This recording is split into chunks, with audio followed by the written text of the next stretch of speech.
നമസ്കാരം, മലയാളി വാർത്തയിലേക്ക് സ്വാഗതം. ഒന്നിച്ചു നിന്ന് തെരഞ്ഞെടുപ്പിനെ നേരിട്ടിട്ടും ബി.ജെ.പിയെ അകറ്റിയ ശിവസേനയ്ക്ക് വീണ്ടും പണി വരികയാണ്.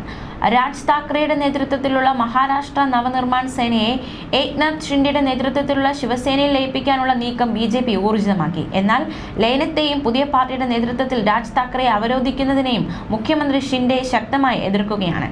മുഖ്യമന്ത്രി കസേരയും ശിവസേനയുടെ നേതൃത്വവും അടിയറ വയ്ക്കാൻ അദ്ദേഹം തയ്യാറായിട്ടില്ല. രാജിനെ മുന്നിൽ നിർത്തി പുതിയ ശിവസേനയ്ക്ക് രൂപം കൊടുത്താൽ കോൺഗ്രസ് സഖ്യത്തിലുള്ള ഉദ്ധവ് താക്കറെയുടെ അടിത്തറ ഇളക്കാമെന്നാണ് ബി.ജെ.പിയുടെ കണക്കുകൂട്ടൽ. ശിവസേന സ്ഥാപകനായ ബാൽ താക്കറെയുടെ സഹോദരന്റെ മകനാണ് രാജ്. ബാൽ താക്കറെ മകൻ ഉദ്ധവിനെ പിൻഗാമിയാക്കിയപ്പോഴാണ് അദ്ദേഹം ശിവസേന വിട്ട് പുതിയ പാർട്ടി രൂപീകരിച്ചത്. താക്കറെയുടെ ശരീരഭാഷയും പ്രസംഗ ശൈലിയും രാജിനുണ്ട്. ഇതും മുതലെടുക്കാനാണ് ബി.ജെ.പി പദ്ധതി. ഷിൻഡെ കടുത്ത നിലപാട് സ്വീകരിച്ചതോടെ 6 മാസത്തിനകം നടക്കുന്ന ലെജിസ്ലേറ്റീവ് അസംബ്ലി തെരഞ്ഞെടുപ്പിന് മുൻപ് വരെ ലയനം നീട്ടിവച്ചേക്കും. ശക്തി കേന്ദ്രമായ താനെക്കപ്പുറം ഷിൻഡെയ്ക്ക് കാര്യമായ ചലനമുണ്ടാക്കാൻ കഴിയില്ലെന്നാണ് വിലയിരുത്തൽ. ശിവസേന എൻ.സി.പി പാർട്ടികളെ പിളർത്തി പ്രബലരെ പാളയത്തിലെത്തിച്ചെങ്കിലും മുന്നണി ശക്തമല്ലെന്ന് ബി.ജെ.പി കരുതുന്നു. തിരഞ്ഞെടുപ്പ് പടിവാതിൽക്കൽ എത്തിയിട്ടും കോൺഗ്രസ്, എൻ.സി.പി, ഉദ്ധവ്, ശിവസേന പാർട്ടികൾ തമ്മിൽ സീറ്റ് തർക്കം തുടരുന്നു. സാംഗ്ലി, ഭിവണ്ടി സീറ്റുകളെ ചൊല്ലിയാണ് പ്രധാനമായും തർക്കം നടക്കുന്നത്. പതിവായി കോൺഗ്രസ് മത്സരിച്ചിരുന്ന സാംഗ്ലിക്കായി ഉദ്ധവ് പക്ഷവും ഭിവണ്ടിക്കായി എൻ.സി.പിയും ശക്തമായ അവകാശവാദങ്ങളാണ് ഉന്നയിക്കുന്നത്.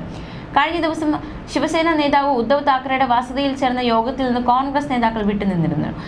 തർക്കം പരിഹരിക്കാൻ കോൺഗ്രസ് ഹൈക്കമാൻഡിന്റെ ഇടപെടലാണ് ശരത് പവാറും ഉദ്ധവ് താക്കറെയും പ്രതീക്ഷിക്കുന്നത്. അതേസമയം ഏഷ്യയിലെ ശതകോടീശ്വരന്മാരുടെ ആസ്ഥാനമായി മുംബൈ നഗരം. ചൈനീസ് തലസ്ഥാനമായ ബെയ്ജിങ്ങിനെ പിന്തള്ളിയാണ് മുംബൈയുടെ നേട്ടം.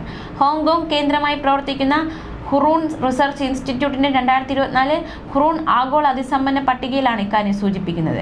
റിപ്പോർട്ട് പ്രകാരം മുംബൈയിൽ 92 ശതകോടീശ്വരന്മാരാണുള്ളത്. ബെയ്ജിങ്ങിൽ 91 എണ്ണവും. ആഗോളതലത്തിൽ ന്യൂയോർക്കിനും ലണ്ടനും പിന്നിൽ 3-ാം സ്ഥാനത്തെത്താനും മുംബൈക്കായി. 26 പുതിയ ശതകോടീശ്വരന്മാരാണ് മുംബൈയിൽ നിന്ന് പട്ടികയിലെത്തിയത്. ശതകോടീശ്വരന്മാരുടെ എണ്ണത്തിൽ അതിവേഗ വളർച്ചയാണ് മുംബൈ കാഴ്ചവെച്ചത്. ന്യൂഡൽഹി പട്ടികയിൽ 10-ാം സ്ഥാനത്തെത്തി. ആഗോളതലത്തിൽ ശതകോടീശ്വരന്മാരുടെ എണ്ണത്തിൽ ജർമ്മനിയെ പിന്തള്ളി ഇന്ത്യ 3-ാം സ്ഥാനത്തേക്ക് കുതിച്ചു. 271 പേർ. 814 പേരുമായി ചൈന 1-ാമതും 800 പേരുമായി US 2-ാമതുമാണ്. ചൈനയിൽ 55 പേരും അമേരിക്കയിൽ 132 പേരും പുതുതായി പട്ടികയിലെത്തി. ഇന്ത്യയിൽ നിന്ന് 94 പേരാണ് പുതുതായി പട്ടികയുടെ ഭാഗമായത്. അമേരിക്ക കഴിഞ്ഞാൽ ഏറ്റവും കൂടുതൽ പുതിയ ശതകോടീശ്വരന്മാർ വന്നത് ഇന്ത്യയിൽ നിന്നാണ്. 2013 ശേഷം ഇത്രയധികം പേർ പട്ടികയിലേക്ക് എത്തുന്നത് ആദ്യമാണെന്ന് ഇൻസ്റ്റിറ്റ്യൂട്ട് ചെയർമാൻ റൂബർട്ട് ഹൂഹൻവർത്ത് പറഞ്ഞു. ഇന്ത്യൻ ശതകോടീശ്വരന്മാരുടെ ആകെ ആസ്തി $1 ലക്ഷം കോടി കൂടി.